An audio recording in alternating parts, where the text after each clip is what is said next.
ကောသောမင်္ဂလာပါမင်္ဂလာပါကိုကျော်ကပြည်ထောင်စုအတိုင်ပင်ခံကောင်စီဖွဲ့လိုက်တဲ့အချိန်မှာလာဒ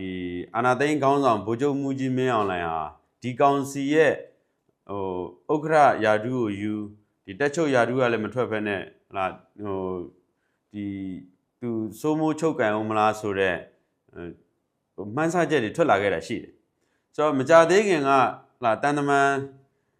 ်သတင်းတွေဒီသတင်းမီဒီယာတွေကထွက်လာတဲ့သတင်းအစအနတွေကိုကြည့်လိုက်မယ်ဆိုရင်တော့ဟလာဗိုလ်ချုပ်မှုကြီးမင်းအောင်လှိုင်ကသူအရင်မှတ်ခဲ့တဲ့သမရအိမ်မက်ကိုဆက်လက်အကောင့်ထဲပေါ်မယ်ဆိုတဲ့သဘောကိုကျွန်တော်တွေ့ရတယ်ဆိုတော့ဒါနဲ့ပတ်သက်ပြီးတော့ရင်းဆုံးစဆွေးနွေးပြပါအောင်ပေါ့နော်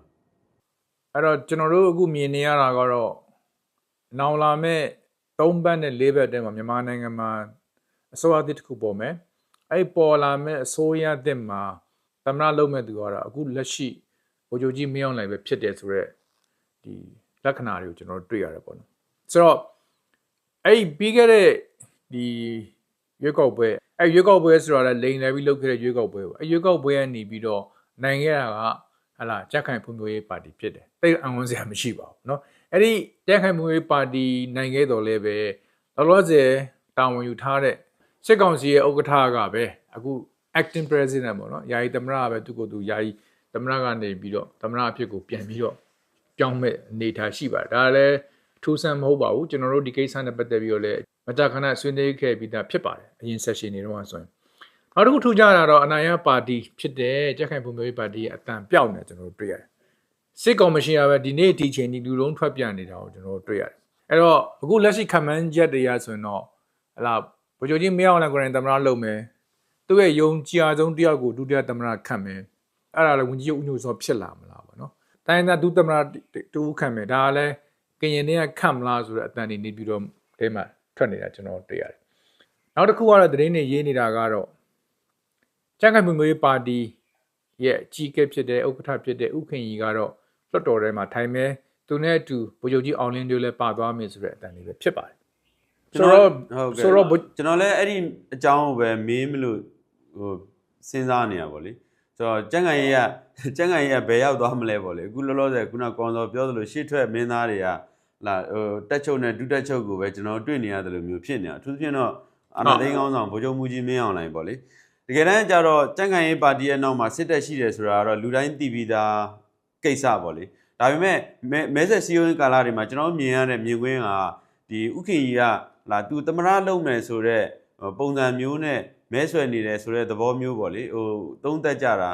ာသူသမရဖြစ်လာနိုင်သလားဆိုတော့အမှန်စတွက်ဆချက်တွေလည်းထွက်လာခဲ့ကြရတာပေါ့လေခုနကောင်စောပြောလို့ပဲတကယ်တမ်းရှေ့ထွက်နေတာကတော့စစ်တပ်ကဟိုခေါင်းဆောင်တွေပဲဖြစ်နေတဲ့အခါကျတော့လက်ရှိအခြေအနေရဆိုလို့ရှိရင်ဟိုအစိုးရတစ်ဖွဲ့ရင်ဟလာကြက်ခိုင်ရေးပါတီတွေကခေါင်းဆောင်တွေဟ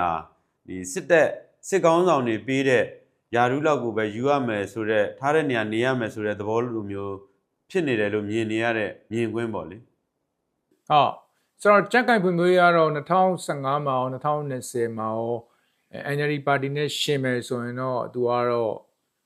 ့အကြီးကျယ်ရှုံးခဲ့တာပေါ့နော်ဒါပေမဲ့သူ့မှာလည်းသူ့ရဲ့ဒူးတစ်ခုရှိတယ်ပေါ့အဲ့လိုပြောလို့ရပါတယ်ဒါပေမဲ့ဖြစ်နေတာပါလဲဆိုတော့စစ်ကောင်စီဥက္ကဋ္ဌနဲ့ဟလာကြက်ခိုင်ရေးပါတီရဲ့ဆက်ဆံရေးကြက်ခိုင်ရေးပါတီမှာကြံခဲ့တဲ့လူဟောင်းတွေဥခင်တို့လူဟောင်းတွေနဲ့ဟလာလက်ရှိစစ်တပ်နဲ့ဆက်ဆံရေးပြီးတော့စစ်ကောင်စီကနေပြီးတော့ထည့်ထားတဲ့လူသစ်တွေဟလာအဲ့လူသစ်တွေနဲ့ကြက်ခိုင်ရေးအဟောင်းတွေနဲ့ဆက်ဆံရေးအဲ့ဆက်ဆံရေးလည်းပို့ပြီးစိတ်ဝင်စားဖို့ကောင်းမယ်လို့ကျွန်တော်ထင်တယ်ပြီးတော့ရွေးကောက်ပွဲမတိုင်ခင်မှာပဲစစ်တပ်ကလွှတ်လိုက်တဲ့မိုးကြရွှေကိုတွေလည်းအများကြီးရှိတာကျွန်တော်တွေ့ရတယ်ပေါ့နော်ဆိုတော့ပြီးတော့အခုဆိုအဖွဲ့ခံနေနေတဲ့အချိန်မှာပဲသတင်းတွေမှာရေးနေတာကတော့ကြက်ခိုင်ပါတီထဲမှာဟလာယာဒူးကြီးတွေအတောင်ကျမ်းနေတဲ့ကိစ္စတွေလည်းကျွန်တော်တို့သတင်းတွေတွေ့ရတာဖြစ်ပါတယ်ဆိုတော့လောလောဆယ်ကျွန်တော်တို့မြင်တာကတော့စစ်ကောင်စီဥက္ကဋ္ဌ acting president ကိုယ်တိုင်ကပဲအားလုံးကို micro management လုပ်နေတာအသေးစိတ်စီမံခန့်ခွဲနေတာကိုတွေ့ရတယ်သူလူတွေကိုနေရာချမဲ့ကိစ္စရောတက်ထဲမှာရောအခုဖွဲ့မဲ့အစိုးရတစ်မှာရောပြည်နယ်ဝန်ကြီးချုပ်တွေရွေးမဲ့ကိစ္စမှာရောဒါအပြင်မြို့နယ်အုပ်ချုပ်ရေးမှုအဆင့်အဆစစ်တပ်ကလူတွေကိုထားမယ်ဆိုတဲ့အစီအစဉ်တွေအကုန်လုံးဆွဲနေတာကလက်ရှိစစ်ကောင်စီရဲ့ဥက္ကဋ္ဌပဲဖြစ်တယ်ဆိုတာတော့ကျွန်တော်မမေ့ဖို့လိုတာပေါ့နော်ဆိုတော့ဒါကြောင့်လည်းကျွန်တော်မြင်တာဘာသွားတွေ့လဲဆိုတော့ irony ပေါ့နော်ဘာသွားတွေ့လဲဆိုတော့ 2020မှာအာဏာသိမ်းဖို့ကိုပြန်ပြီးအာဏာသိမ်းဖို့ကိုအကြီးကျယ်တိုက်တွန်းတဲ့ပါတီကြီးတွေထဲမှာပါတီတွေထဲမှာကြက်ကင်မှုမေးပါတီကိုကျွန်တော်တွေ့ရတာပေါ့နော်ဒီနေ့ဒီချိန်မှာဆိုရင်တော့ဟလာစစ်ကောင်စီဥက္ကဋ္ဌပဲဗိုလ်ချုပ်ကြီးမင်းအောင်လှိုင်ကပဲကြက်ခိုင်ရဲ့ပါတီတွေမှာအတန်တိတ်အာဏာပြန်သိမ်းတဲ့ပုံစံမျိုးလို့တွေ့ရတာပေါ့ဟုတ်ကဲ့ပါဒီ2008ဖွဲ့စည်းပုံအခြေခံဥပဒေအရဆိုလို့ရှိရင်လည်းဟာဒီသမရဟာတက်ချုပ်ယာဒူးကိုတွဲပြီးတော့ယူလို့မရဘူးပေါ့လေသူရဲ့တက်မှတ်ချက်အရဆိုတော့ဒီတက်ချုပ်ယာဒူးကိုတပြိုင်တည်းယူလို့မရတဲ့အတွက်ကြောင့်လားဒီစစ်ကောင်းဆောင်ဘယ်လိုပဲဖြစ်ဖြစ်အာဏာသိမ်းကောင်းဆောင်ဟာဒီသမရလုပ်မယ်ဆိုလို့ရှိရင်ဘယ်လိုပဲဖြစ်ဖြစ်ဒီတက်ချုပ်ယာဒူးကိုဆွန့်လွတ်ရမှာဖြစ်တယ်ပေါ့လေဆိုတော့အဲ့လိုဆွန့်လွတ်ခဲ့ရင်သမရလုပ်ခဲ့ရင်ဆွန့်လွတ်ရမယ်ဆိုလို့ရှိရင်တက်ကိုဘယ်သူနဲ့လွှဲခဲ့မလဲပေါ့နော်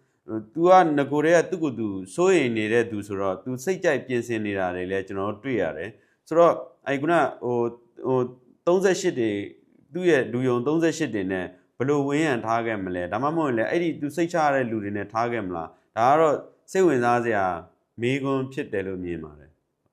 ဟုတ်တယ်အဲ့ဒါအားလုံးစိတ်ဝင်စားတဲ့ကိစ္စပေါ့တက်ချုပ်ဘယ်သူလုပ်မလဲဆိုတဲ့ကိစ္စပေါ့ဘာကြောင့်လဲဆိုတော့2008ဖွဲ့စည်းပုံရပဲကြည့်မယ်ဆိုရင်စစ်တပ်ကတော့အာဏာကြီးတာပေါ့နော်ပြီးတော့25ရာခိုင်နှုန်းကလည်းတော်တော်တည်းမှထိုင်နေမှာဖြစ်တယ်ပြီးတော့အရေးကြီးတဲ့ဝန်ကြီးဌာန3ခုလည်းစစ်တပ်ကပဲကင်ထားမှာဖြစ်တယ်ဆိုတော့တကယ်တော့အာဏာသိမ်းခဲ့ရတဲ့စစ်တပ်ကပဲပြန်သိမ်းခဲ့တာဆိုတဲ့အခါကျတော့စစ်တပ်ကဒီထက်မှာတက်ချုပ်ကိုဘယ်သူထားမလဲဆိုတဲ့မေးခွန်းဖြစ်ပါတယ်ဆိုတော့အဲ့ဒါမျိုးကြည့်မယ်ဆိုတော့ကျွန်တော်တို့အားလုံးတခြားလေးလာကြည့်မယ်ဆိုကျွန်တော်ဒီတစ်နှစ်အတွင်းမှာဟာလာတက်ထဲမှာဘယ်သူတက်လာခဲ့တယ်လဲဆိုရင်ခုန DSA 35 DSA 38ကဟာလာဗိုလ်ချုပ်ကြီးကျော်စောလင်းတို့ဗိုလ်ချုပ်ကြီးကိုဦးတို့ဗိုလ်ချုပ်ကြီးတန်းထိုက်တို့အဲ့သူတွေကတော့ဗိုလ်ချုပ်ကြီးမင်းအောင်လှိုင်ရဲ့လူရင်းတွေဖြစ်တယ်လို့လည်းကျွန်တော်တို့နားလည်ထားတာပေါ့နော်အမကြသေးခင်ကပဲစီရေးချုပ်တို့စစ်ထောက်ချုပ်တို့ပြန်ကြည့်မယ်ဆိုရင်လည်းသူ့လူအရင်းတွေကိုပဲသူ့ရဲ့ PSO တွေကိုပဲတွားပြီးခံတာမျိုးကျွန်တော်တို့တွေ့ရတာပေါ့ဒါဆိုရင်တော့သူကတက်အတွက်ကိုသူကသူ့ရဲ့နောက်ကျောင်းလုံမိုးအတွက်ကိုတက်ချုပ်အပြင်ဟာလာစီရေးချုပ်စစ်ထောက်ချုပ်အညှိကုဆိုတဲ့ဟာတွေကိုသူတေချာဆင်ထားပြီးသားအသေးချာရွေးထားပြီးသားလို့ကျွန်တော်တို့တွက်ဆလို့ရပါတယ်နောက်တစ်ခုကတော့ဒီ unusual ပေါ့နော်ဖြစ်နိုင်ကြတော့မရှိဘူးဒါပေမဲ့ပြောကြတဲ့အထက်မှာဟာလာဒီနေ့ထိပြောနေတဲ့အထက်မှာသူယုံကြည်ရဆုံးဖြစ်တဲ့စစ်ထောင်လိုင်းမှုချုပ်ဖြစ်တဲ့ဟာလာဗိုလ်ချုပ်ကြီးရဲဝင်းဦးကိုဘယ်ကိုပို့မလဲဆိုတဲ့ကိစ္စမျိုးပေါ့ဗိုလ်ချုပ်ကြီးရဲဝင်းဦးကိုတက်ချုပ်ကိုပို့မလားဒါပေမဲ့ဒါဆိုရင်တမိုင်းမှာမြန်မာစစ်တပ်တမိုင်းမှာအဲ့လိုမျိုးလုပ်ခဲ့ပူတာမရှိပါဘူးဆိုတော့သူ့ကိုဘယ်ကိုထားမလဲဆိုတာလဲသူ့ရဲ့လူယုံဖြစ်တယ်သူ့ရဲ့မျက်စိနဲ့နားဖြစ်တဲ့သူဘယ်မှာထားမလဲပေါ့နော်နောက်တစ်ခုကတော့ဗိုလ်ချုပ်ကြီးစိုးရင်ဆိုရင်သူကအတောင်မှန်ဖြတ်ထားပြီးတဲ့ညက်တကောင်လိုပဲသူ့လည်းတေချာသူ့တပည့်တော်တော်များရှင်းထားပြီးသားဆိုတော့သူ့ကိုလည်းဘယ်ကိုပို့မလဲဆိုတော့ကျွန်တော်တို့ကဘာသွားတွေ့လဲဆိုတော့UCC လို့ခေါ်တဲ့ဒီမကြသေးခင်ကဖွဲ့ခဲ့တဲ့ဒီ consultative council ပေါ့နော်ဒါ union level ပြည်အောင်စု level ဖြစ်တယ်အဲ့ဒီမှာလည်းသူကတမနာကနေပြီးအုပ်ချုပ်ထားတာဖြစ်တယ်သူ့မှာတော့ဒီ body မှာလည်းအာဏာရှိတာကျွန်တော်တွေ့ရတယ်ဆိုတော့ဒီ body ကပေါင်းကူးဖြစ်သွားနိုင်တာပေါ့ကျွန်တော်သုံးသပ်ခဲ့တယ်လို့ဒီနေရာမှာလည်းအခုလက်ရှိစစ်ကောင်စီမှာအပေါ်မှာပုံနေတဲ့သူတွေအဲ့ဒီခုန9ဦးဖြစ်တဲ့အဖွဲ့တွေကိုသွားထည့်လာနိုင်တာပေါ့နော်အဲ့လိုပြန်ကြည့်မယ်ဆိုရင်တော့အဲ့နေရာမှာဗိုလ်ချုပ်ကြီးစိုးဝင်းတို့လိုလူမျိုးတွေတခြားသူဒီထဲမှာဒီစစ်ကောင်စီထဲမှာအပေါ်ရံမှာကြံနေတဲ့သူတွေကိုအဲ့ဒီကိုပို့လို့ရတယ်ဆိုတဲ့ပုံစံမျိုးလည်းဖြစ်သွားတယ်ဒီကဲလို့များသူကသမရရာထူးယူခဲ့မယ်ဆိုရင်တော့ဒီနေရာလှမ်းအုပ်ချုပ်လို့လည်းရတယ်ပြီးတော့တက်မှာလည်းသူ့လူကိုထားမယ်ဆိုရင်တော့သူ့ရဲ့နောက်ကျောင်းလုံအောင်သူလုံနေတဲ့ပုံစံမျိုးလို့ကျွန်တော်တို့ယူဆလို့ရပါတယ်ဒါတွေကတော့ပြန်ကြည့်မယ်ဆိုရင်ဗိုလ်ချုပ်မင်းဟောင်းတန်းရွှေတို့ဟလာဗိုလ်ချုပ်ကြီးမောင်အေးတို့မှားခဲ့တဲ့အမှားတွေမဟာဗျူဟာအမှားတွေမျိုးထပ်မဖြစ်အောင်လုံနေတဲ့ပုံစံမျိုးလို့တော့ယူဆလို့ရတယ်ဘာကြောင့်လဲဆိုတော့ဟလာ2010 2017မှာ2010ရွေးကောက်ပွဲပြီးမှထွက်သွားခဲ့တယ်အငြင်းစားယူခဲ့တယ်ပြီးတော့တကောင်ရန်အာနာသိန်းခွဲလိုဟာမျိုးတွေဖြစ်ခဲ့တယ်အကွဲပြဲတွေဖြစ်ခဲ့တယ်ဒါအပြင်ဦးသိန်းစိန်သမ္မတဦးသိန်းစိန်လက်ထက်မှာတိုင်းပြည်ကိုဖွင့်ခဲ့တယ်နိုင်ငံရေးကျင်းသားတွေအားလုံးလွှတ်ပေးခဲ့တယ်political transition လို့ခေါ်တဲ့နိုင်ငံပြောင်းလဲမှုတွေသူအများကြီးလုပ်ပေးခဲ့တယ်ဒေါ်ဆန်းစုကြည်လှုပ်တော်တွေကိုခေါ်သွင်းခဲ့တယ်2015မှာ NLD ပါတီနိုင်ရသွားတယ်2020မှာတစ်ခေါက်နိုင်တယ်တောင်ပြိုကမ်းပြိုနိုင်တယ်ဒါမျိုးကိုဗိုလ်ချုပ်ကြီးမင်းအောင်လှိုင်ကအဖြစ်ပြန်ပြီးတော့အဖြစ်မခံဘူးဆိုတဲ့ဟာမျိုးပေါ့နော်ဦးသိန်းစိန်လှုပ်ခဲ့တဲ့တိုင်းပြည်ဖွင့်ပေးခဲ့တာတွေမှားတယ်ဆိုတာကို तू က မြင်တဲ့သူတယောက်ဖြစ်တယ်ဒါကြောင့်အဲ့လိုမျိုးအမှားမျိုးကို तू ကထပ်ပြီးတော့မလုတ်ချင်ဘူးလို့တော့သုံးသပ်ကြတာမျိုးတွေရှိပါတယ်ဆိုတော့ဒီအကျဉ်းထောင်ထဲမှာရှိနေတဲ့ဒေါန်ဆန်းစုကြည်ရဲ့အခြေအနေကဘယ်လိုဖြစ်လာမလဲဆိုတာပို့ပြီးတော့စိတ်ဝင်စားစရာကောင်းလာတာပေါ့လေဒီအရင်ဆက်တွေတော့သူတို့တေချာလောက်ပြီလို့ထင်တဲ့အချိန်မှာလွတ်လိုက်တဲ့ဒါတောင်မှပဲခုနကွန်စော်ပြောသလိုဆိုရင်တေချာလောက်ပြီဆိုတဲ့အထင်မှာပိုင်ပြီဆိုတဲ့အခြေအနေမှာလွတ်လိုက်တဲ့အခြေအနေမှာတောင်မှပဲလာပြည်သူလူထုရဲ့အင်နဲ့အားနဲ့ဒီစစ်အာဏာရှင်အုပ်စုကပြန်ပြီးပြိုလဲသွားတာဒီအခြေအနေကိုဖြစ်မလာနိုင်အောင်ဖြစ်လာမှာကိုစိုးတယ်ဆိုတော့ဗိုလ်ချုပ်မှုကြီးမင်းအောင်လည်းကြောက်စိတ်ကြောင့်ဒေါန်ဆန်းစုကြည်ရဲ့အခြေအနေဟာအရင်လိုတောင်မှပဲတချို့မျောလင့်နေတဲ့လူတွေအတွက်မျောလင့်ချက်မရှိဘူးဆိုတဲ့သဘောမျိုးတက်ရောက်နေသလားလို့ပါဟုတ်ဖြစ်နေပါတယ်ဒါကြောင့်လဲဒီအစိုးရသစ်ဆိုတာဖွဲ့ပေးတဲ့အချိန်မှာအားလုံးမျောလင့်ကြတာကတော့ peak stock လို့ဟာမျိုးတွေငြိမ်းချမ်းရေးဆွေးနွေးပွဲလို့ဟာမျိုးတွေ general amnesty လို့ခေါ်တဲ့ဒီအထွေထွေလူငြိမ်းချမ်းသာခွင့်တွေဒါမျိုးတွေကိုတချို့ကတော့မျောလင့်နေကြတာရှိနိုင်ပါတယ်ဒါပေမဲ့ဒါတွေကလောလောဆယ်မှာအလျင်အမြန်ဖြစ်လာမယ်လို့တော့အများစုကမျှော်လင့်မထားပါဘူးနိုင်ငံရေးလေးလာသူအများစုကတော့ဗိုလ်ချုပ်ကြီးမင်းအောင်လှိုင်လက်ထက်မှာတော့သမရဖြစ်ခဲ့ရင်သမရမင်းအောင်လှိုင်လက်ထက်ပေါ့ဗျာသမရကြီးမင်းအောင်လှိုင်လက်ထက်ပေါ့ဗျာအဲ့လက်ထက်မှာဒါမျိုးတွေကအလျင်အမြန်ဖြစ်လာမယ့်ကိစ္စတွေမဟုတ်ဘူးလို့တော့တွက်ဆထားကြတာရှိပါတယ်ဟုတ်ကဲ့ဆိုတော့ဘလို့အခြေအနေပဲဖြစ်ပေါ့လေဒီလက်ရှိမှာလဲဒီအာနာသိမ့်ပြီးကြတဲ့ဗိုလ်ချုပ်မှုကြီးမင်းအောင်လှိုင်ဟာစစ်ဘက်မှာရောဟလာရက်ဘက်မှာရောပေါ့ပြောရမယ်ဆိုလို့ရှိရင်အာနာကိုအဓိကချုပ်ကင်နိုင်တဲ့ယာထူးတွေမှန်သမျှကိုဒုတိယလုံးအကုန်လုံးသိမ်းကျုံယူတာပေါ့နော်သိမ်းကျုံယူခဲ့တဲ့အခြေအနေကိုကျွန်တော်မြင်ရတယ်ဆိုတော့လာမဲ့ဒီသူတို့ဖွဲ့မဲ့အစိုးရတစ်လက်ထက်မှာလဲဒီထက်မလျော့တော့ပေါ့နော်ထိတ်တန်းယာထူးတွေကိုယူလိုက်မယ်ဆိုတော့ဒီမှန်းဆချက်တွေတွက်ဆချက်တွေပြောနေတာတွေကိုကျွန်တော်တို့ကြားမြင်နေရတယ်ပေါ့ဆိုတော့ဘယ်လိုပဲဖြစ်ဖြစ်ပေါ့နော်ဒီစစ်ကောင်းဆောင်ကသူကိုယ်တိုင်လည်းကြောက်စိတ်ရှိတဲ့အခါကျတော့ဒီလိုနေရာတွေကို तू ကလွှမ်းမိုးထားမယ်ခုနတက်ဘက်မှာဆိုလို့ရှိရင်လည်း तू စိတ်ချရတဲ့လူတွေကိုစိတ်ချလောက်တဲ့အထိအုတ်တုံအခြေအနေအထိ तू ပြင်လိမ့်မယ်ဆိုတော့ပြောနေကြတာပေါ့ဒါပေမဲ့ပြောအခုပညာရှင်တွေပြောနေကြတယ်လို့ပေါ့နော်လိလာဆောင်ကြည့်သူတွေပြောနေကြတယ်လို့ပဲအတူရောင်ရွေးကောက်ပွဲကထွက်လာမဲ့ဟာအတူရောင်လွတ်တော်ဟန်ပြလွတ်တော်ဒီဟန်ပြအစိုးရနေပြီးတော့ဘာတွေမျှော်လင့်လို့ရမှာလဲဆိုတဲ့မေးခွန်းတွေပေါ့နော်သူတို့ပြောနေကြတာရှိရဲ့ဆိုတော့ဒီပေါ်မှာရောကွန်စောဘာများမျှော်လင့်လို့ရမယ်ထင်လဲပေါ့လေအဲ့ပေါ့လေ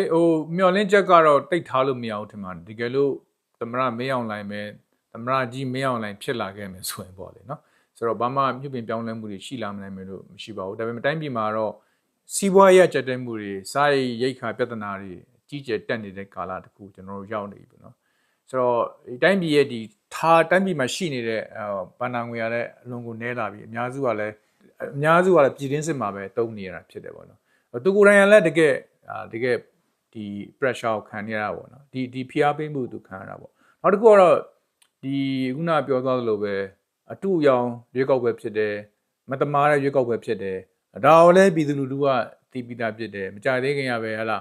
ရန်ကုန်ကလူတွေနဲ့စကားပြောကြည့်မယ်ဆိုရင်သူတို့ကမြင်နေတာကဗိုလ်ချုပ်ကြီးမင်းအောင်လှိုင်ကိုအီတလီအာနာရှင်မိုဆိုလိုနီလိုမျိုးနောက်ဆုံးအဆုံးသက်သွားတာမျိုးမြင်ကျင်နေဆိုတော့ဟလာအဲ့လောက်ထိကိုလူတို့ရဲ့စိတ်ထဲမှာလဲသူတို့ပေါ်မှာအယမ်းကိုလက်မခံဘူးစန့်ကျင်ကြတာပေါ့နော်အဲ့တော့ तू ကအဲ့ဒါကိုတီးနဲ့ဆက်ပြီးတော့ဟလာတမရဖြစ်ဆက်ပြီးတော့တရားဝင်အုပ်ချုပ်ဖို့စ조사မယ်ဆိုရင်ရောလူတို့ကလက်ခံနိုင်မှာမလားပေါ့ဆိုတော့လူတို့ပြင်နိုင်ငံတကာဘယ်လိုတုံ့ပြန်ကြမလဲပေါ့ဒါကတော့ကျွန်တော်တို့ချက်ကြည့်ရမယ်မြန်မာပြည်သူလူထုကဒီဗိုလ်ချုပ်မှုကြီးမင်းအောင်လှိုင်နဲ့ဒီစစ်အာဏာရှင်တစုအပေါ်မှာဘယ်လိုမြင်လဲဆိုတာကိုတော့ဒီရွေးကောက်ပွဲမှာပြည်သူအများစုကသူတို့ဆုံးဖြတ်ချက်မဲမပေးဘူးဆိုတဲ့ဆုံးဖြတ်ချက်နဲ့ဘယ်လိုပြခဲ့တယ်လဲဆိုတာအားလုံးထင်မြင်တွေ့ရတာပေါ့နော်အခုဆိုလို့ရှိရင်လည်းသူ့လက်မခံကြောင်းပြသနေတာတွေကျွန်တော်တွေ့ရတယ်ဆိုတော့နိုင်ငံတကာပေါ့လေနိုင်ငံတကာအာဆီယံနဲ့တရုတ်ကရောဘယ်လိုလဲပေါ့လေဒီအစိုးရတက်လာမယ်ဆိုလို့ရှိရင်သူတို့ဘယ်လိုဆက်ဆံမလဲသူတို့ဘယ်လိုသဘောထားရှိမလဲပေါ့ဒါနဲ့ပတ်သက်ပြီးတော့ဆွေးနွေးပြီပေါ့ကျွန်တော်တင်တယ်အခုလက်ရှိမြန်မာပြည်မှာဖြစ်နေတဲ့ process ကိုကြည့်မယ်ဆိုရင်ကျွန်တော်တို့ကတော့ China process လို့ခေါ်ခြင်းတယ် China process လို့ခေါ်လို့ရတာပေါ့နော် ASEAN process မဟုတ်ဘူး American လာတဲ့ process လည်းမဟုတ်ဘူးပြည်တွင်းပြစ်လည်းမဟုတ်ဘူး China process တခုပေါ့နော်ဟုတ်ကဲ့ဆိုတော့နောက် China game ပေါ့နော်တရုတ်ကတာ game တခုလို့ပြောလို့ရတယ်ပေါ့နော်အဲ့တော့တုံးတက်တဲ့ကြားကြိုက်ကြိုက်ဆိုတဲ့စကားလုံးနဲ့သူကရမ်းပဲသမဏလုပ်မယ်ဆိုရင်အဲ့ဒါကိုလက်ခံမှာမလားတရုတ်ကလက်ခံမှာမလားအဲ့လိုတွေးကြပြန်တော့လဲကျွန်တော်တို့ကတရုတ်ရဲ့နေပြည်တော်မှာထားတဲ့နေပြည်တော်အပေါ်မှာထားတဲ့ဩဇာသူ့ရဲ့ political influence ကိုကျွန်တော်တို့ကပိုတွက်နေမိသလားပေါ့တကယ်တော့နေပြည်တော်နဲ့ဆက်ဆံတဲ့အခါမှာတရုတ်မှာအကန့်အသတ်တွေအများကြီးရှိတာကျွန်တော်တို့တွေ့ရတယ်ဒါပေမဲ့နယ်စပ်မှာရှိတဲ့ MNDAA လို့အဖွဲ့တွေနဲ့ဆက်ဆံတဲ့အခါမှာတော့တရုတ်ကလက်လိမ်ချိုးနိုင်တဲ့အဆင့်လောက်ထိရှိတဲ့ဩဇာအာဏာရှိတာကိုကျွန်တော်တို့တွေ့ရတယ်ဆိုတော့ကျွန်တော်တို့ကတရုတ်ရဲ့ဩဇာအာဏာနေပြည်တော်အပေါ်မှာဘယ်လောက်ရှိလဲဆိုတော့ကျွန်တော်တို့ပုံမတွက်မိဖို့အရေးကြီးတာပေါ့နော်တကယ်လို့များသမဏမရောက်လိုက်ဖြစ်လာခဲ့ရင်လည်းတရုတ်ကသူ့ကိုတရားဝင်အသိမဲ့ပြုမယ်လို့တော့ကျွန်တော်ကတော့ထင်တယ်ဒါပေမဲ့တရုတ်ကအသိမဲ့ပြုတဲ့အတွက်ကြောင့်အာဆီယံကအသိမဲ့ပြုမလားဆိုရင်အာဆီယံအဖွဲ့ကြီးအနေနဲ့ကတော့ဒီလိုဖြစ်လာတာကိုအသိမဲ့ပြုမယ်လို့ကျွန်တော်မထင်ဘူးဒီမှာကြီးမှာဖြစ်နေတဲ့ဖြစ်ပေါ်လာမဲ့အစိုးရသစ်လက်အောက်မှာဖြစ်လာမဲ့ဖြစ်ပေါ်ပြောင်းလဲတိုးတက်မှုတွေနော်စိုးရိမ်မှုတွေမဟုတ်ဘူးအဲ့ဒါတွေကိုကြည့်ပြီးတော့အဖွဲ့ကကြီးအနေနဲ့ဆက်ဆံသွားမယ်လို့ထင်တယ်ဒါပေမဲ့အဲ့ဒီအဖွဲ့ထဲမှာရှိတဲ့ member state လို့ခေါ်တဲ့အဖွဲ့ဝင်နိုင်ငံတူးချင်းစီကနေတုံ့ပြန်မှုကအဖွဲ့ကြီးရဲ့တုံ့ပြန်မှုနဲ့မတူဘူးလို့ကျွန်တော်ပြောချင်တာကဘာလဲဆိုတော့ထိုင်းနိုင်ငံကဘယ်လိုတုံ့ပြန်တယ်လဲမြန်မာနိုင်ငံပေါ်မှာလက်ရှိကျွန်တော်တွေ့နေရတယ်နောက်နိုင်ငံတစ်ခုဖြစ်တဲ့လာအိုနဲ့ဗီယက်နမ်အဲ့ဒါလေးက ASEAN member တွေပဲဖြစ်တယ်သူတို့တွေကမြန်မာနိုင်ငံရဲ့လက်ရှိဖြစ်ပေါ်ပြောင်းလဲမှုတွေကိုဘယ်လိုတုံ့ပြန်မလဲနောက်လာမဲ့1လ2လ3လအတွင်းအဲ့ဒါအာဆီယံအဖွဲ့ကြီးရဲ့ထားတဲ့မူတွေနဲ့တူချင်မှတူလိမ့်မယ်ဒါပေမဲ့အဲ့ဒီအဖွဲ့တွေကအဖွဲ့ဝင်နိုင်ငံတူးချင်းစီကမြန်မာနိုင်ငံမှာဖြစ်တဲ့ဟာတွေကိုတော့သူတို့ချင်းတုံ့ပြန်တာအဲ့ဒါတော့အဖွဲ့စည်းအကြီးနဲ့ဆိုင်မယ်လို့ကျွန်တော်တော့မထင်ဘူးပေါ့လေဆိုတော့ဒါပေမဲ့တရုတ်အိန္ဒိယပေါ့နော်ဒီထိစပ်နေတဲ့နိုင်ငံတွေအကုန်လုံးကမြန်မာပြည်ရဲ့ဖြစ်ပေါ်ပြောင်းလဲမှုတွေလက်ရှိလာမဲ့အစိုးရအသစ်မှာတော့အားလုံးကအသေးချာအနိကစောင့်ကြည့်လေ့လာပြီးတော့တုံ့ပြန်သွားမယ်လို့ကျွန်တော်ထင်ပါတယ်ဟုတ်ကဲ့ကိုယ်ဆိုကျေးဇူးတင်ပါတယ်ကိုကျော်